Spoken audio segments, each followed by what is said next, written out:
আসসালামু আলাইকুম গাইস। আজকে ছুটির দিন, রাস্তা অনেক ফাঁকা। বেগম খালদা জিয়ার জোহরে জানাজা আছে মানিক মিয়া এভিনিউ দক্ষিণ প্লাজায়। তো এখন রাস্তাঘাট অনেক অলরেডি বন্ধ হয়ে গেছে। তা আপনারা যারা এয়ারপোর্ট গাজীপুর দিকে আসতে চান অবশ্যই দেখে শুনে বের হবেন, কারণ অনেক রাস্তা ইতিমধ্যে বন্ধ হয়ে গেছে, অনেক জায়গা জাম আছে, ট্রাফিক জাম।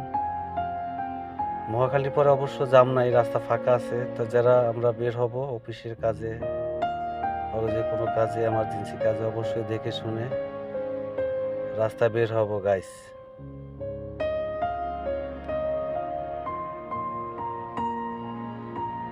তো এখন আমরা যারা এয়ারপোর্ট বা গাজীপুরের দিকে আসতে চাই অবশ্যই দেখে শুনে বের হব।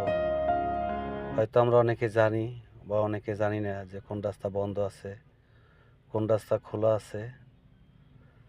তো অবশ্যই দেখে শুনে অবশ্যই বের হবেন।